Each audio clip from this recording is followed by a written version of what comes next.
Welcome back to the Roots of Fear, where we uncover the darkest corners of history.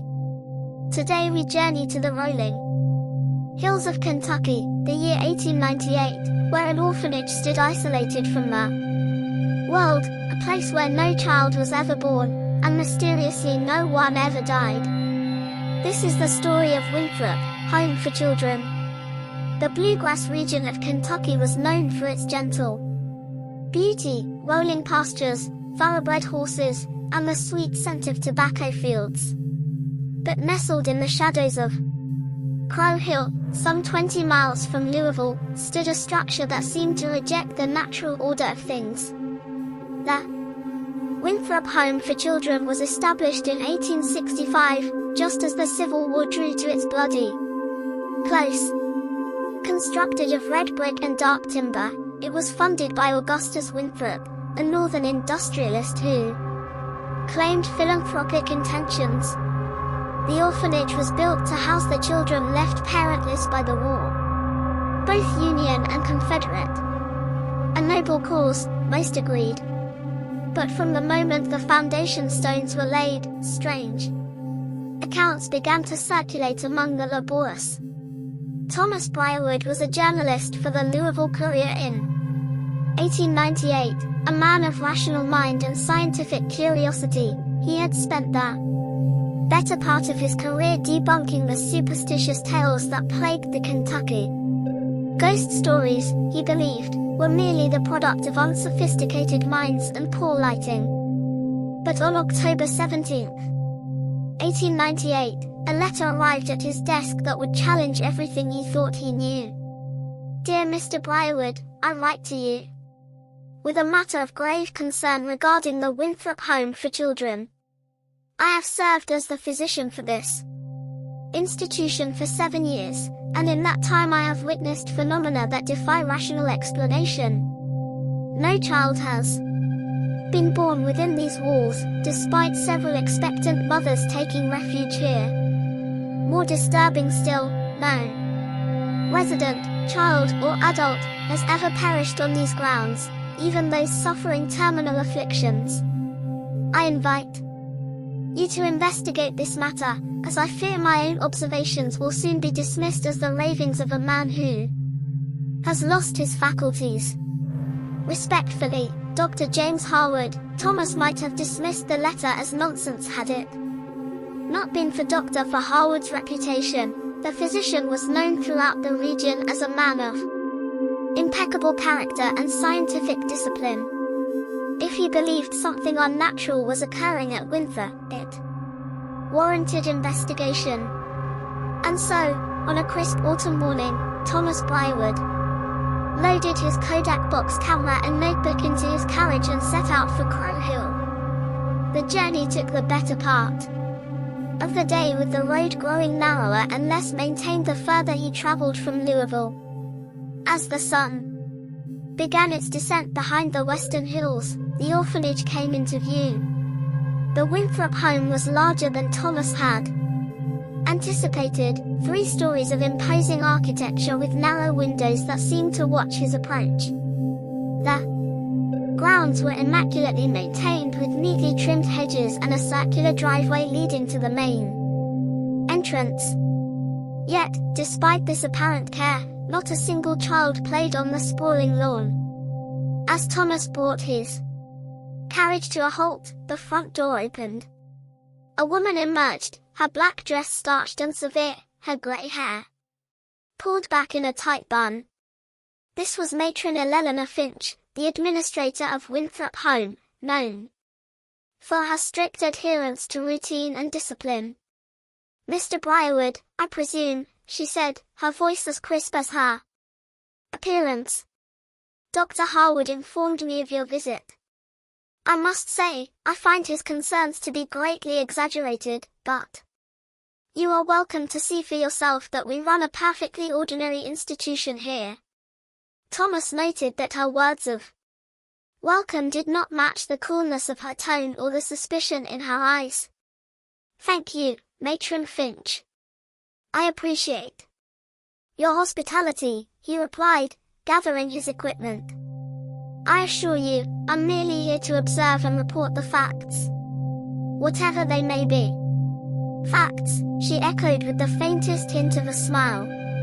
Yes. Let us stick to those. The interior of Winthrop home was clean, but austere. Oil lamps cast long shadows across hardwood. Floors polished to a mirror shine. The walls were adorned with biblical scenes and stern portraits of past benefactors. As Matron Finch led Thomas through the main hall, he noticed the unusual quiet. The children are at evening study, she explained, seemingly reading his thoughts. We maintain a strict schedule here, Mr. Briarwood. Structure is essential for young minds. Thomas nodded, making a note in his journal. How many children currently reside at Winthrop? 47, she answered promptly. Ages 5 to 16. Once they reach 17, we secure apprenticeships or domestic positions for them in Louisville or Lexington. And how many staff? Myself. Dr. Harwood, who visits twice weekly, 3 teachers, a cook, 2 groundskeepers, and 4 caretakers who supervise the children. We are quite adequately staffed. As they passed a closed door, Thomas heard the faint sound of children reciting multiplication tables in unison. The voices seemed oddly distant, as though coming from underwater. May I see the children? Thomas asked. Matron Finch checked her pocket watch. They will be at supper in 30 minutes. You may observe them then. In the meantime, Dr. Harwood is waiting for you in the infirmary. She led him up a sweeping staircase to the 2nd floor, where the infirmary occupied the east wing. The smell of carbolic acid and camphor grew stronger as they approached. Dr. Harwood stood by a window, his tall frame silhouetted against the fading daylight. At 55, his once dark hair had turned silver, but his posture remained military straight, a remnant of his service as a Union Army surgeon. Thomas Briarwood, he said, extending his hand. Thank you for coming. I trust your journey was uneventful. Entirely so, Thomas replied, shaking the doctor's hand and noting the strength still present in the older man's grip. Matron Finch cleared her throat. I'll leave you, gentlemen, to your discussion. Supper is at 6 sharp. Mr. Briarwood, should you wish to observe the children, dear Harwood knows where to find me, should you need anything else. As she departed, closing the door firmly behind her. Dear Harwood's professional demeanor seemed to crack slightly. She thinks I'm losing my mind, he said quietly. Perhaps I am. But the facts remain, and they are most troubling. Tell me everything, Thomas said, taking out his notebook. From the beginning, Dr. Harwood would move to his desk, unlocking a drawer with a small key he kept on his watch chain. From it, he withdrew a leather-bound journal. I began documenting the anomalies in 1893. My 2nd year of service here, he explained. At first, they seemed mere coincidences.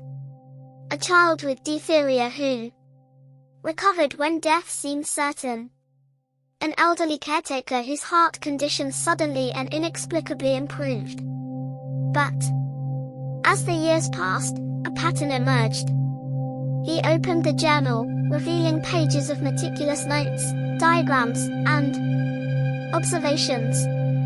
In 7 years, Mr. Briarwood, not a single person has died within these walls. We've had individuals with consumption, scarlet fever, pneumonia, ailments that elsewhere claimed lives with regularity. Yet here they linger in a state of neither recovery nor decline. Thomas frowned, skepticism evident in his expression. Perhaps your medical care is simply exceptional, Dr. Harwood shook his head. I wish that were the explanation. Consider the case of young William Thornton, age 9. 3 years ago, he arrived with advanced tuberculosis.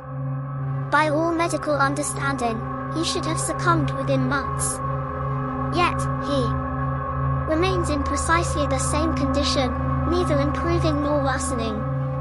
His symptoms diminish while he resides here, only to return with greater severity if he leaves the grounds, even briefly. You've tested this repeatedly. When William accompanies me to Louisville for specialized treatments, his condition deteriorates within hours. Upon return to Winthrop, he stabilizes once more. Thomas made notes. His journalistic instinct, sensing a remarkable story, even if the explanation might prove mundane. And what of the claim that no births have occurred here? Dr. Harwood's expression darkened. That is perhaps even more disturbing. Since Winthrop's establishment, 7 young women, either staff or older residents, have found themselves with child while living here. In each case, as their time approached, complications necessitated their removal to hospitals in Louisville. Not one delivery has ever been completed on these grounds. Coincidence, perhaps? I considered that until last year when caretaker Sarah Miller went into labor unexpectedly during a severe storm that made roads impassable. For 18 hours, her labor pains continued at regular intervals, growing neither stronger nor weaker. The moment the roads cleared and we could transport her to Louisville, her child was born within minutes of arriving at the hospital. Thomas tapped his pencil against his notebook. These accounts are certainly unusual, Doctor, but might there be environmental factors at work? Perhaps something in the water supply or the soil. I've considered every rational explanation, Mr. Briarwood. I've tested the water, examined the soil, inspected the structure for toxic substances. Nothing. Furthermore, these phenomena extend beyond mere physical ailments. That would be the supper bell, Dr. Harwood said, closing his journal. We should proceed to the dining hall. The children will be gathering now. The dining hall occupied much of the ground floor's west wing. A long room with high ceilings and tall windows now darkened by nightfall. 2 rows of tables stretched the length of the room with benches on either side. Oil lamps hung from iron chains, casting pools of yellow light that failed to fully dispel the shadows in the corners. Thomas and Dr. Harwood entered through a side door, positioning themselves near the serving area where they could observe without disrupting the routine. Children filed in with military precision, organized by age and height. They stood behind their designated places, hands clasped before them, until Matron Finch entered and gave a nod of approval. What struck Thomas immediately was their silence. 47 children, ranging from small, hollow-cheeked 5-year-olds to gangly teenagers on the cusp of adulthood, and barely a whisper among them. More unsettling still was there. Poor. Each child possessed the same waxy complexion, regardless of their natural coloring. Notice anything unusual? Dr. Harwood whispered. Thomas scanned the room, trying to identify what felt so wrong beyond the unnatural quiet. Then it struck him. None of the children were looking at each other. Their gazes remained fixed forward or down at their plates, never meeting, never acknowledging their neighbors. They don't interact, he murmured. Not during meals, not during lessons, not during their allocated recreation time, the doctor confirmed. Matron Finch calls it discipline. I call it something else entirely. A prayer was recited in unison, the children's voices creating that same underwater quality Thomas had noted earlier. Then they sat, and female caretakers in grey uniforms served bowls of what appeared to be a thin stew with bread.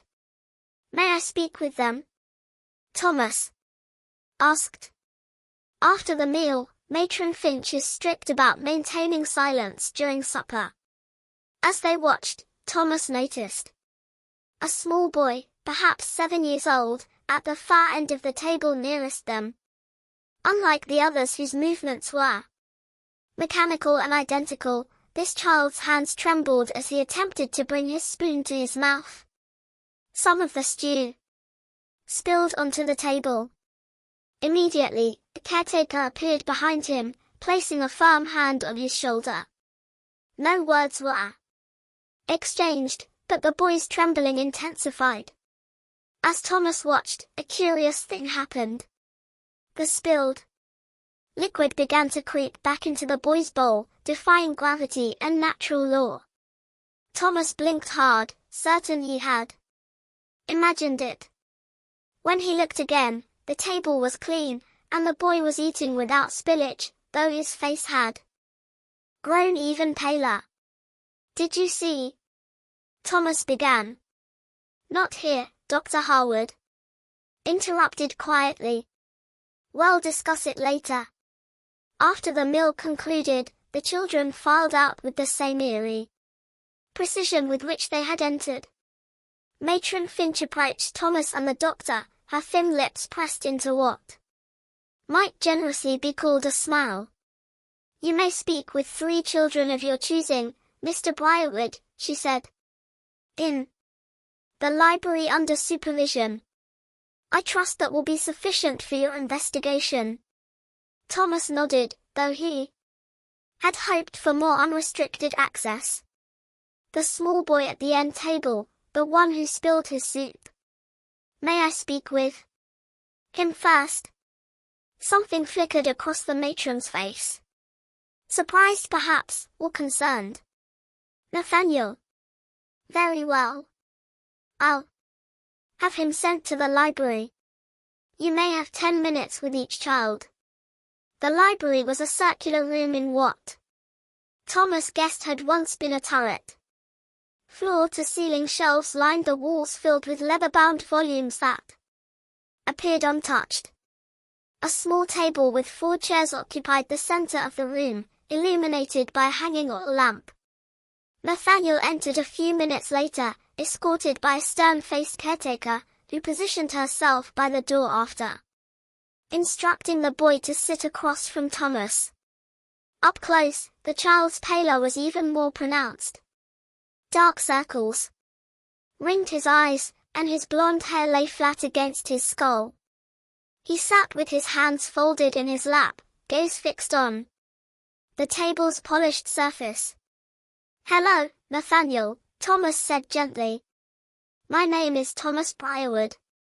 I'm a journalist from Louisville." The boy gave no indication he had heard. "I'd like to ask you a few questions about Winthrop home, if that's all right." Still no response. The caretaker by the door shifted her weight, the floorboards creaking beneath her. Thomas tried again. "How long have you been at Winthrop, Nathaniel?" For a moment, he thought the boy would remain silent. Then, in a voice barely above a whisper, he replied, 2 years, sir."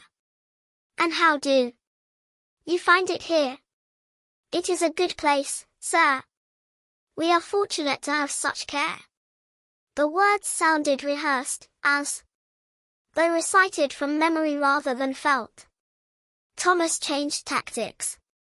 "I noticed you had some trouble at supper. Are you feeling unwell?" For the first time, Nathaniel's eyes flicked upward, meeting Thomas's for the briefest moment before darting away. In that instant, Thomas saw something that sent a chill through him. Not fear, as he had expected, but emptiness.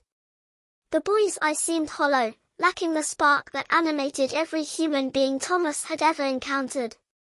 "I am never unwell here, sir," Nathaniel said. "None of us are. You never get Sick, never have accidents or injuries. Not inside the walls, sir. Thomas leaned forward slightly. What happens if you leave the walls? Nathaniel. The caretaker by the door cleared her throat loudly. Mr. Briarwood, please confine your questions to the child's experiences within our care. Ignoring. Thomas pressed on. Have you ever left Winthrop since arriving, Nathaniel? The boy's hands began to tremble again. Just as they had at supper. Once he whispered so softly Thomas had to strain to hear for a possible adoption. I became very ill. They brought me back. And after you returned I was better immediately. A pause, then even more quietly, but I remembered what it felt like outside. What did it feel like? Nathaniel's trembling increased. Real? He breathed. The caretaker stepped forward. That's quite enough, Mr. Briarwood. Nathaniel needs his rest. As she moved to usher the boy out, Thomas noticed something odd. Her shadow on the wall did not match her movements. It seemed to lag slightly, as though reluctant to follow its owner. The next child was a girl of about 14 named Emily Sullivan. Unlike Nathaniel, she displayed no visible distress, answering Thomas's questions with calm detachment. Yes, she had been at Winthrop for 6 years. Yes, she was treated well. No, she never fell ill. No, she did not miss the outside world. Her responses were perfect, practiced, and utterly devoid of emotion. The third child, 16-year-old Robert James, was similarly detached. He spoke of soon leaving Winthrop for an apprenticeship with a blacksmith in Lexington, his voice betraying neither anticipation nor regret. When Thomas asked if he was looking forward to it, the boy simply stared at him as though the question made no sense. After the interviews concluded, Matron Finch informed Thomas that a room had been prepared for him as the hour was too late for a return journey to Louisville. You'll stay in the guest quarters in the East Wing, she said. Dr. Harwood will be returning to town tonight, but we'll be back on Thursday for his regular visit. Thomas glanced at the doctor in surprise. Their earlier conversation had given him the impression that Harwood intended to remain while Thomas conducted his investigation. A family emergency, Dr. Harwood explained, not meeting Thomas's eyes. Most unfortunate timing, but I shall return in 2 days, and we can continue our discussion then. There was something forced in his tone. A tension that hadn't been present earlier. Thomas nodded, sensing that further questions would be unwelcome in Matron Finch's presence. I appreciate your hospitality, he told her, and the opportunity to observe your establishment. Of course, she replied with that same cold smile. We have nothing to hide at Winthrop home. The guest room was small but well appointed with a narrow bed, wash stand, writing desk, and chair. A single window overlooked the back gardens, now shrouded in darkness. Thomas set his camera and notebook on the desk before testing the mattress, firm, but not uncomfortable. As he prepared for bed, a soft knock sounded at his door.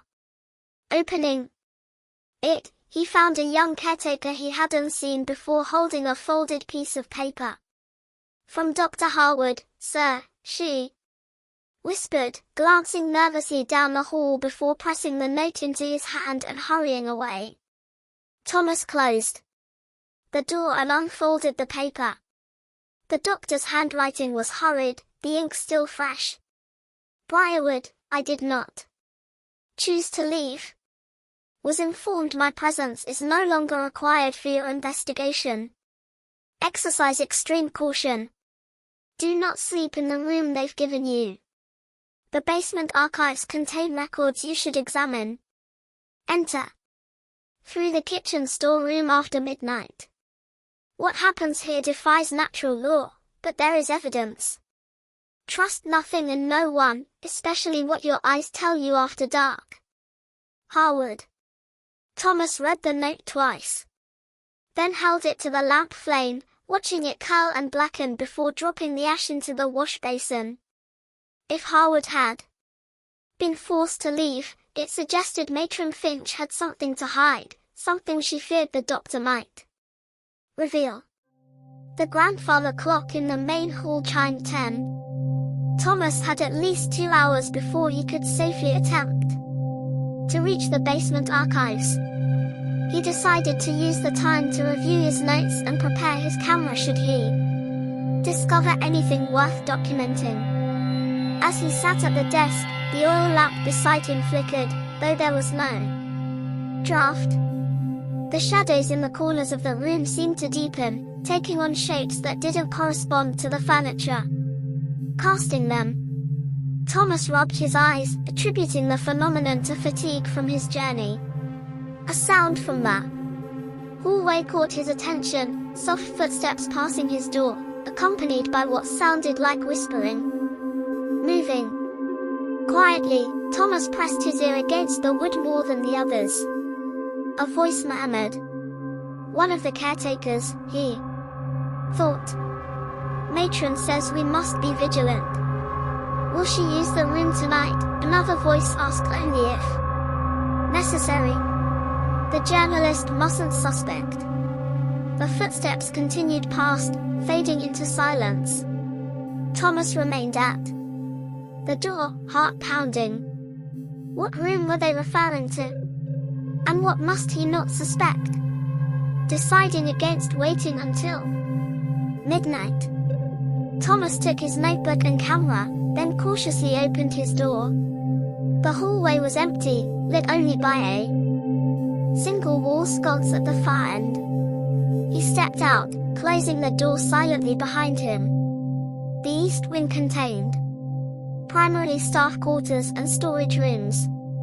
According to what Dr. Harwood had told him earlier, the children's dormitories occupied the entire third floor, while classrooms and common areas filled the second. If he could reach the main staircase without being detected, he might be able to make his way to the kitchen and find the entrance to the basement archives. Thomas moved carefully, avoiding the center of the hallway where the board seemed most likely to creak. As he passed a door left slightly ajar, he glimpsed a caretaker seated at a small table, her back to him, writing in a ledger. He held his breath and continued past. The main hall was deserted when he reached it, the grand staircase rising from the center like the spine of some great beast. Oil lamps burned low, creating more shadows than light. From somewhere above came the sound of a child crying, soft, muffled sobs that seemed to resonate through the very walls of the building. Thomas hesitated, torn between investigating the source of the crying and continuing to the basement as Harwood had instructed.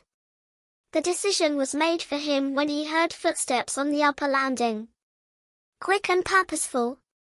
Heading toward the sound of distress. Ducking behind a large potted fern, Thomas watched as Matron Finch descended the stairs, her face a mask of irritation. She was followed by 2 caretakers carrying what appeared to be medical equipment. A stretcher, straps, and a black bag similar to Dr. Harwood's. Take her to the room, Matron Finch instructed, her voice cold, the usual procedure. I want her back in the dormitory before dawn with no one the wiser. Yes, matron, the caretakers replied in unison. The trio ascended once more, their footsteps fading as they reached the third floor. Thomas remained hidden for several minutes, ensuring they wouldn't return unexpectedly, then continued toward the rear of the building where the kitchen was located. The kitchen was dark and silent. The hearth fire banked for the night. Moonlight streamed through windows high in the wall, casting silver rectangles on the stone floor. Thomas navigated around the central work, past the massive cast-iron stove, toward a door he presumed led to the storeroom. It opened with a faint creak, revealing shelves stocked with preserved foods, dry goods, and kitchen supplies. At first glance, there appeared to be no access to any lower level. Thomas moved deeper into the storeroom, running his hands along the walls, searching for any indication of a hidden entrance. In the far corner, behind a stack of flour sacks, his fingers detected a change in the texture of the wall. A thin seam running vertically from floor to ceiling. Pushing aside the sacks, he discovered a narrow door painted to match the surrounding wall and fitted with a small iron handle. Beyond lay a steep staircase descending into darkness. Thomas hesitated, wishing he'd thought to bring the oil lamp from his room. After a moment's consideration, he returned to the kitchen and located a box of phosphorus matches and a small candle, which he lit before venturing down the stairs. The basement was larger than he'd expected, extending beneath the entire central portion of the orphanage. Stone walls glistened with moisture, and the air held the musty scent of old paper and something else. Something metallic and vaguely unpleasant. The archives were organized in tall wooden cabinets along the walls, each labeled with a year. Thomas began with 1865, the year of Winthrop's founding, working forward methodically. The records were meticulous. Admissions, departures, medical histories, educational assessments. Nothing immediately struck him as unusual until he reached 1870. Beginning that year, a new category appeared in the ledgers. Treatments. These entries were written in a different hand using a curious shorthand that Thomas couldn't decipher. They corresponded to names in the medical records, primarily children who had arrived with serious illnesses. Thomas photographed several pages, ensuring the flash powder illuminated the text clearly. As he worked his way through subsequent years, a pattern emerged. Every child or staff member who should have died, according to medical science, was instead listed as having received these mysterious treatments. None were recorded as deceased. In 1878, a new record book appeared titled simply, The Arrangement. This volume was locked, secured with a small brass padlock. Thomas examined it carefully, noting that it appeared to have been frequently handled, the leather binding worn at the edges. As he was considering how he might open it without causing obvious damage, a sound from the staircase froze him in place.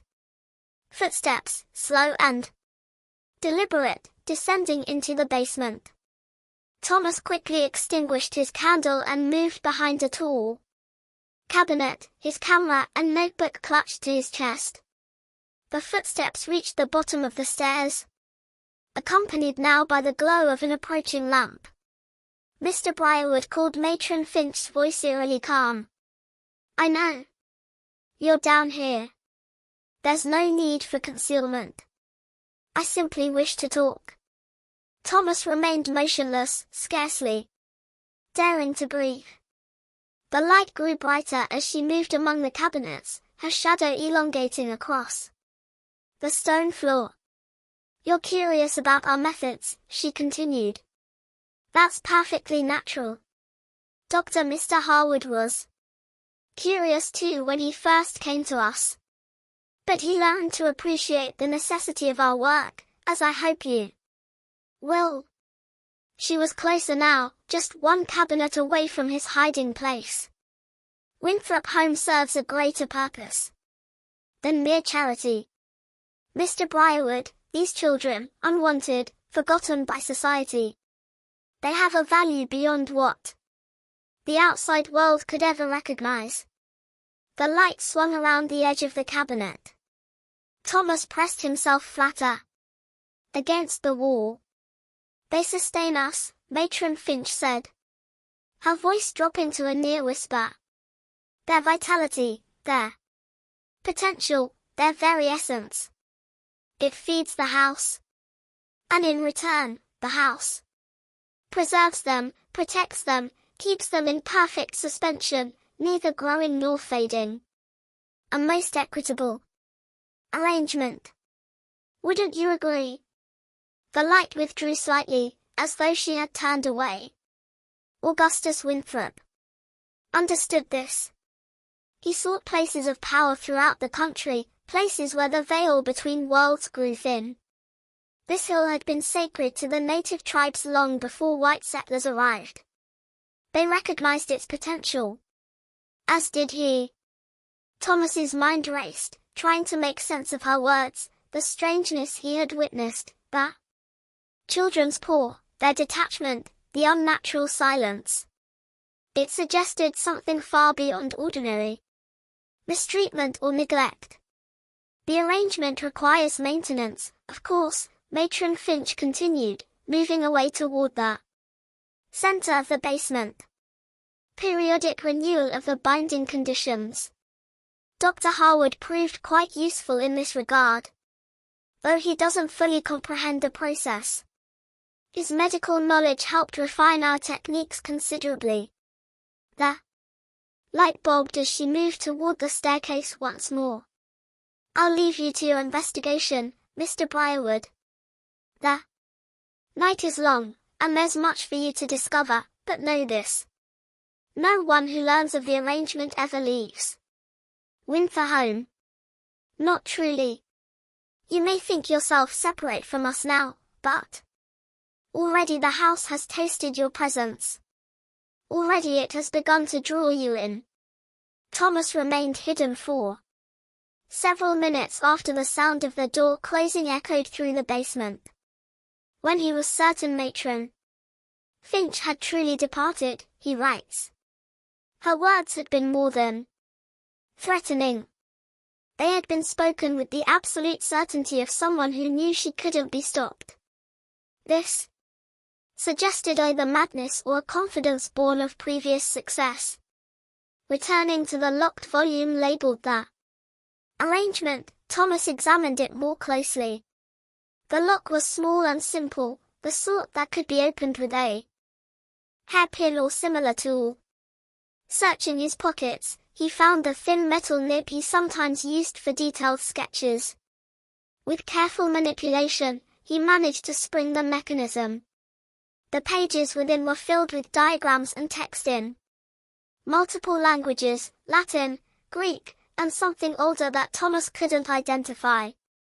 Drawings depicted the orphanage's foundation stones laid in a complex pattern that formed what appeared to be a massive sigil when viewed from above. Other illustrations showed children arranged in specific formations throughout the building with lines of energy flowing from them into the structure itself. Marginal notes described harvesting cycles and renewal ceremonies conducted on the solstices and equinoxes. Most disturbing were the detailed accounts of what happened when children attempted to leave permanently, how the house would reclaim its investment through sudden catastrophic illness or accident unless certain protocols were followed. The final pages contained a list of names, benefactors of Winthrop Home who had received what was called the extension. Beside each name was a date of birth and what should have been a date of death, except instead of the latter, there was a series of dates spanning years or even decades, each marked with the notation renewal. Augustus Winthrop's name headed the list, with a birth date of 1801, and renewals continuing to the present year. 1898, he would be 97 years old if these records were to be believed. Thomas photographed as many pages as he could, his heart pounding with each flash of powder. The implications were horrifying. Winthrop Home wasn't an orphanage at all, but a farm of sorts, harvesting the life energy of children. to extend the lives of wealthy benefactors. As he prepared to close the book, a loose page slipped from between the covers. A letter dated just 3 weeks earlier. Matron Finch, quarterly. Inspection scheduled for November 1st, preparations should begin immediately.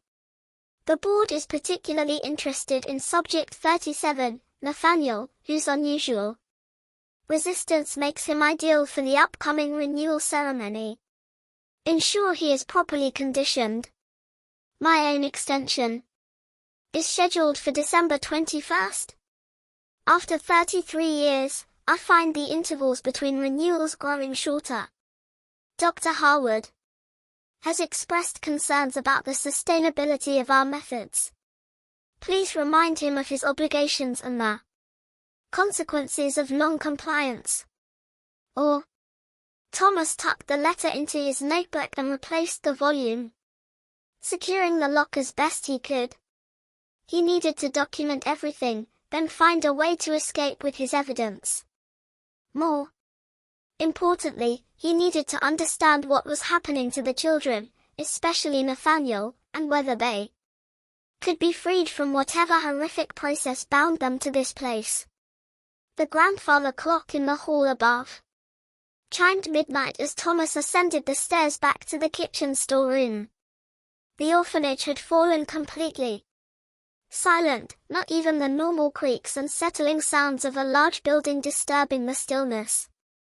This unnatural quiet made his progress through the kitchen and back hall even more precarious, each footstep seeming to echo with unwarranted loudness.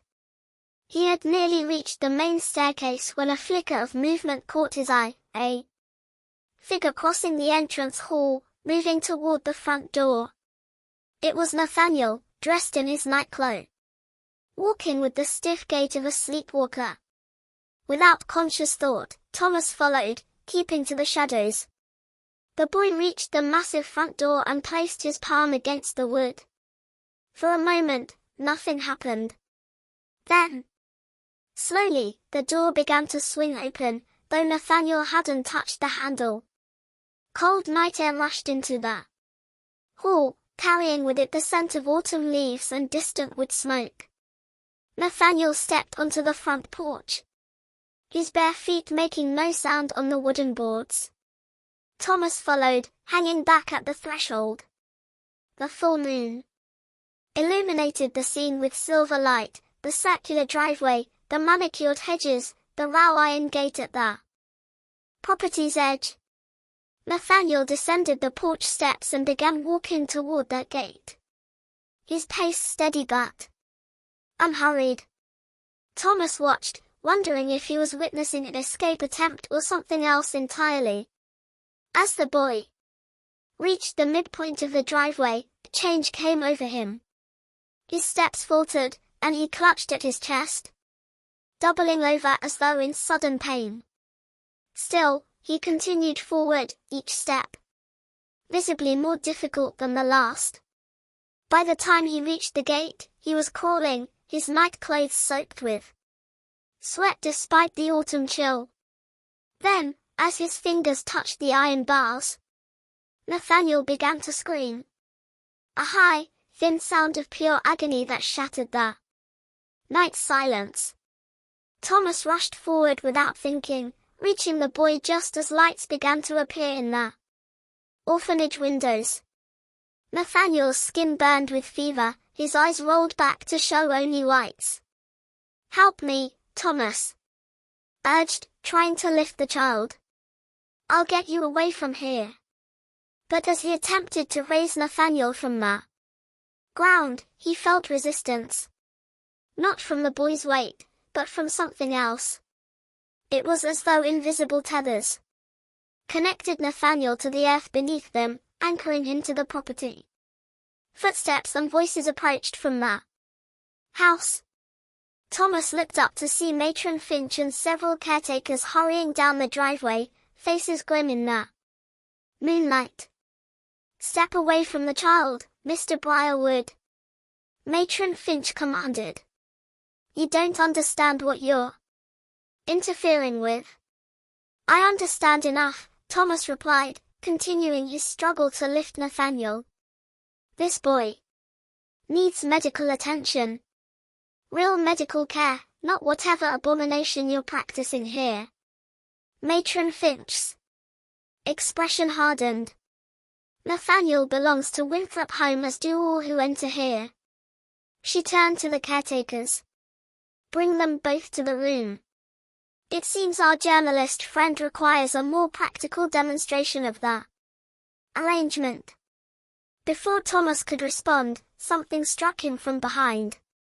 A sharp pain at the base of his skull, followed by encroaching darkness. The last thing he saw was Nathaniel being lifted by the caretakers. The boy's body limp as a rag doll, his eyes now open and staring directly at Thomas with a silent plea. Consciousness returned gradually, accompanied by a throbbing pain in his head and the sensation of cold stone beneath his back. Thomas opened his eyes to near darkness, broken only by the glow of candles arranged in a circle around him. He tried to move only to discover he was bound securely to some kind of stone table or altar. Turning his head slightly, he could make out walls of rough honeyed stone. Not the finished basement he had explored earlier, but something older, more primitive, perhaps a sub or foundation chamber. He wakes, came a voice from beyond the circle of candlelight. Matron Finch. Good. The process requires consciousness. Thomas strained against his restraints. What have you done with Nathaniel? The boy is being prepared. His connection to Winthrop home makes him particularly valuable. A rare case of complete integration with the property's essence. Most children retain some sense of separation, some memory of an external identity. Not Nathaniel. He surrendered himself entirely, becoming a perfect conduit. You're insane, Thomas spat. These are children, not resources to be harvested. A figure stepped into the circle of light. Not Matron Finch as he had expected, but an elderly man, his face deeply lined, but his eyes bright with an unnatural vitality. Despite his advanced years, he stood straight and moved with the ease of someone far younger. Resources, he echoed, his voice surprisingly strong. An apt description, Mr. Briarwood. Everything in this world is a resource to those who understand how to harness it properly. Augustus Winthrop, Thomas said, recognizing the face from portraits he had seen throughout the orphanage. The old man inclined his head slightly, unflattered by your recognition. Few outside our circle know my face, as I find it prudent to limit my public appearances. Longevity such as mine raises questions. 97 years old, Thomas said, according to your records. Something like surprise flickered across Winthrop's features. You've been thorough in your investigation, more thorough than we anticipated. Dr. Harwood should have been more careful with his correspondence.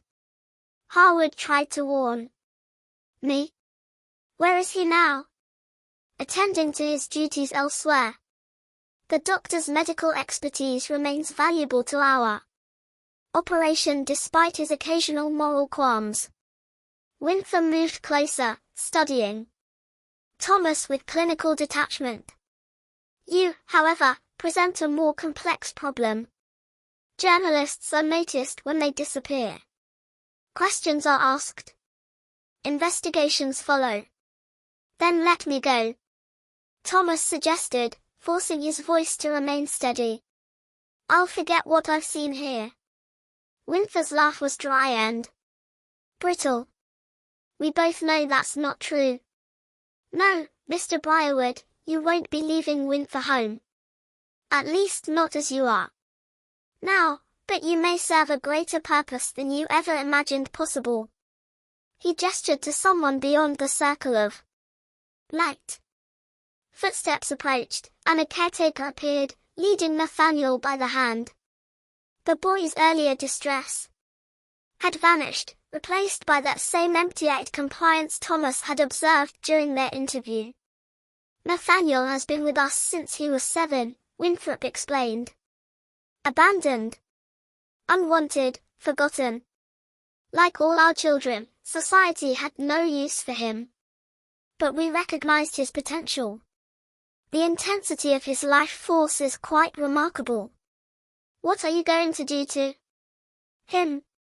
Thomas demanded renewed struggles against his restraints. Not to him, Mr.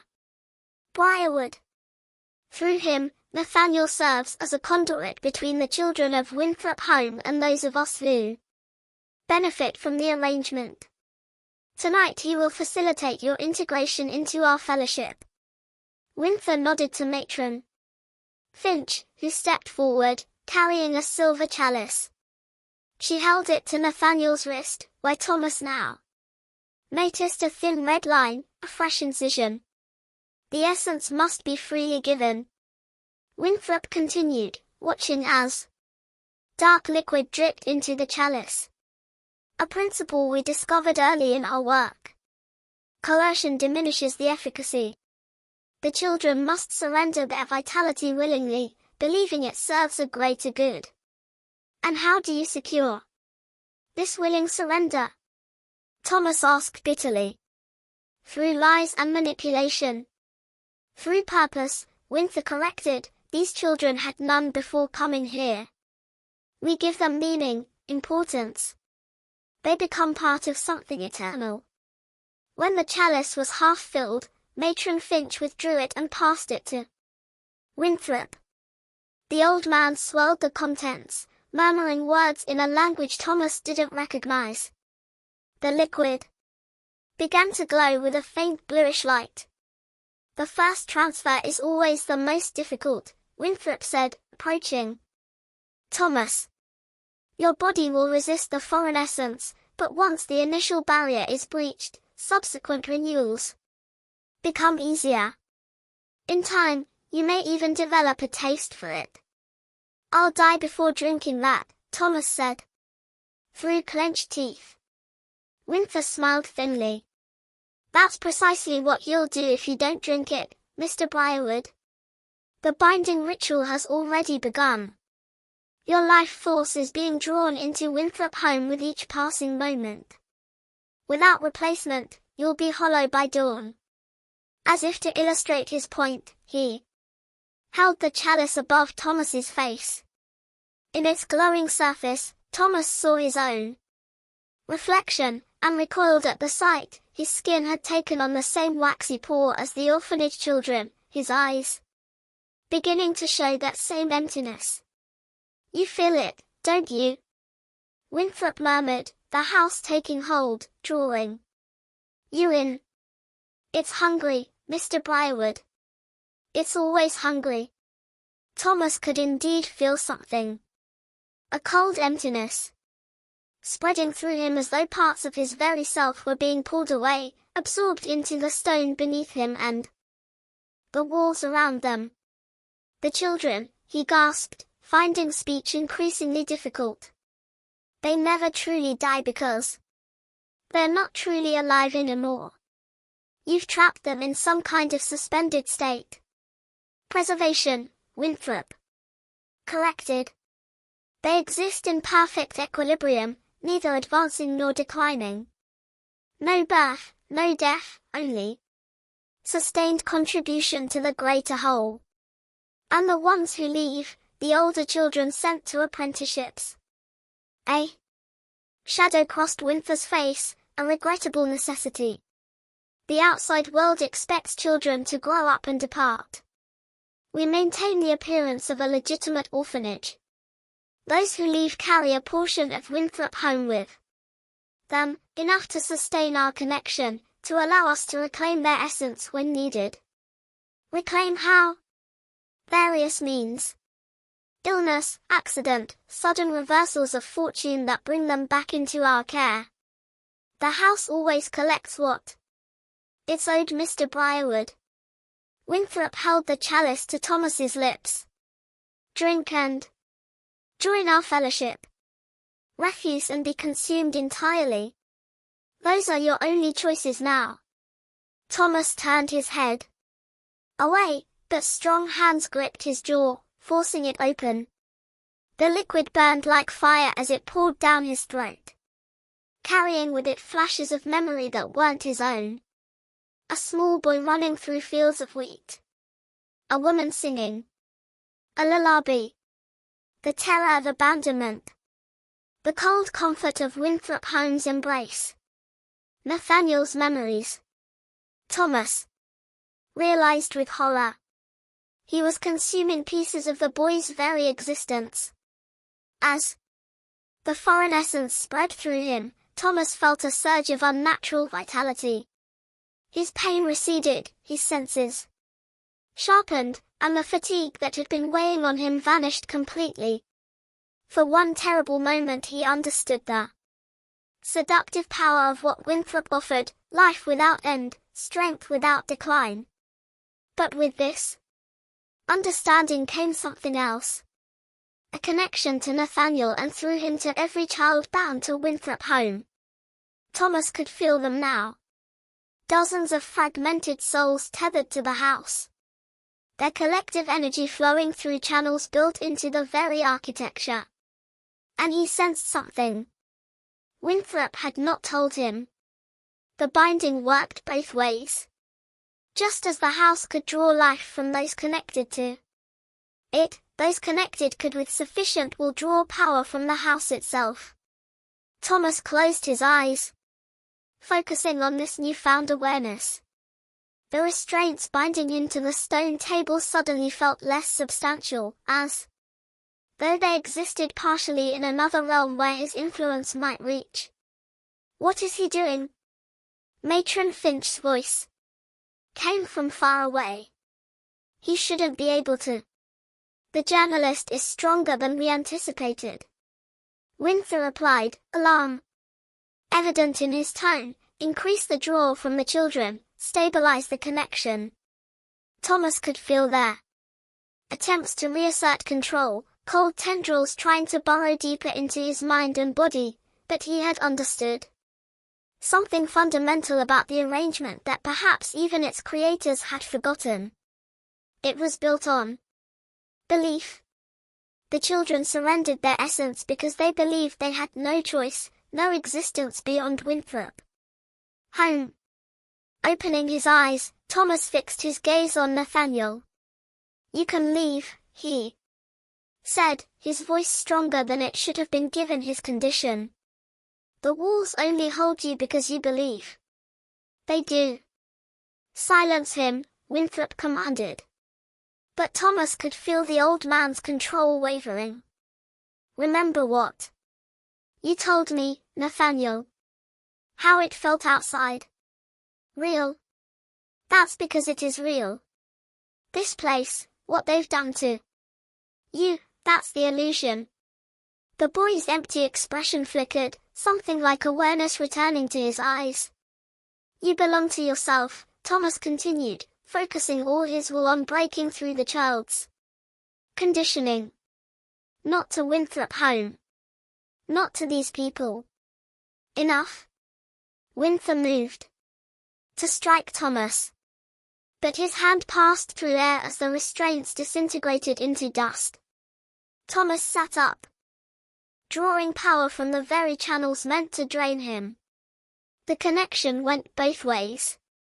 What the house could take, he could also claim around them. Candles flared with sudden intensity, their flames reaching toward the ceiling. The children, Thomas said, standing unsteadily. I can feel all of them, and now they can feel me. Throughout Winthrop home, a change was occurring. In dormitory beds, children who had existed in half-life for years were stirring, awareness returning to eyes long emptied of expression. On the third floor, caretakers rushed from room to room as cries of confusion and fear replaced the unnatural silence. What have you done? Winthrop demanded, his face contorting with rage and fear. Do you have any idea what will happen if the arrangement fails? Freedom. Thomas answered simply. Life, real life, with all its risks and glories. Not this twisted mockery of existence. He turned to Nathaniel, extending his hand. Come with me. All of you can. Leave now. The boy hesitated, decades of conditioning wearing with the promise of freedom. Then slowly he placed his small hand in Thomas's. The effect was immediate and catastrophic for the ritual chamber. Stones began to crack. Mortar crumbling as the very foundation of Winthrop home shuttered. The power that had sustained the arrangement for 33 years was reversing direction, flowing back into the children from whom it had been stolen. Winthrop staggered, his face suddenly showing every one of his 97 years. Deep lines carved themselves into his skin, his hair whitened completely, and his back bent under the weight of accumulated decades. You can't do this, he wheezed, reaching for Thomas with a hand now gnarled and spotted with age. They'll die without the protection of Winthrop home. Disease, accident, the cruelties of the world. All will claim them. Perhaps, Thomas acknowledged. But they'll live first. Really live, not exist as fuel for your unnatural extension. The chamber continued to deteriorate around them, chunks of ceiling crashing to the floor. Thomas lifted Nathaniel into his arms and headed for the stairs, followed by Matron Finch's screams of rage and Winthrop's desperate pleas. The orphanage was in chaos when they emerged. Children were everywhere, some crying, others laughing in wild, unfamiliar freedom. Caretakers ran in all directions, some trying to maintain order, others fleeing as the structure began to fall apart around them. Outside, Thomas shouted, directing the children toward the front doors, which now stood wide open. Everyone outside. He moved through the building, ensuring no child was left behind, using his newfound connection to sense their presence. Some were too weak to walk, having been drained more extensively than others. These Thomas and the older children carried between them. As the last of them crossed the threshold onto the front lawn, a tremendous cracking sound split the night. The central portion of Winthrop home collapsed inward, sending up a cloud of dust and debris. The east and west wings remained standing, though severely damaged. Thomas did a quick count. 47 children. All accounted for. Some of the caretakers had escaped as well, though there was no sign of Matron Finch or Augustus Winthrop. As the dust settled, the children gathered close to Thomas, uncertain and afraid, yet vibrant with new life. Already their complexions were improving, natural color returning to faces long blanched by unnatural forces. What happens now? Asked Emily Sullivan, the 14-year-old Thomas had interviewed earlier. Her voice carried emotion for the first time, apprehension mixed with hope. Now you live, Thomas answered simply. Really live with all the joy and sorrow that entails. The road back to Louisville was crowded that morning. A strange procession of children led by a journalist with wild eyes and a story few would believe. But Thomas Briarwood had evidence, photographs, documents, and most compelling of all, 47 children with identical accounts of their captivity. In the weeks that followed, an investigation uncovered the full extent of Augustus Winthrop's network. Similar orphanages operated in 6 states, each built on sites of supposed mystical significance, each harvesting the life essence of unwanted children to extend the lives of wealthy benefactors. All were shut down, their records seized, their methods exposed. The children were placed in genuine orphanages or in some cases reunited with families who had been told they had died years earlier. As for Winthrop home itself, the ruins were eventually cleared away, the hill fenced off and marked with warnings. But locals claimed that on certain nights, particularly solstices and equinoxes, lights could be seen moving among the rubble, and the sound of children's voices carried on the wind. Thomas Briarwood never fully recovered from his brief connection to the arrangement. Something had changed within him. Some fundamental understanding of the boundary between life and death. His hair remained prematurely white, a physical reminder of his ordeal. He continued his career as a journalist, though with a new focus, investigating institutions that claimed to serve children while potentially exploiting them. His experience had taught him that the most terrible monsters were not supernatural creatures, but ordinary humans willing to sacrifice others for their own benefit. And sometimes late at night, he would wake to find Nathaniel standing at the foot of his bed. Not the real boy, who had been adopted by a Louisville family and was thriving, but a spectral remnant of their connection. A reminder of what had nearly been lost. "Are we safe now?" the apparition would ask. Yes, Thomas would answer, though he was never entirely certain. The house is gone. The arrangement is broken. But in his heart, he knew that as long as there were those willing to extend their lives at the expense of others, as long as there were forgotten children, no one would miss. The temptation to create new arrangements would remain. And so he kept watch and he kept writing and he made sure the world remembered what had happened at Winthrop home, the orphanage where no one was ever born or died until the night when everything changed. The Kentucky Historical Society maintains no records of Winthrop home for children. No newspaper accounts corroborate Thomas Briarwood's story. The hill outside Louisville, known locally as Crow Hill, shows no evidence of any structure ever having stood there. But in the Louisville Public Library archives, a curious document exists. A single photograph yellowed with age showing a man with prematurely white hair standing beside a boy of about 8. On the back, written in faded ink, Nathaniel 1903 living. And if you visit Crow Hill on the winter solstice, locals say you can sometimes hear children's voices carried on the wind. Not crying or screaming, but laughing. Really laughing with the pure joy of those who know what it means to be truly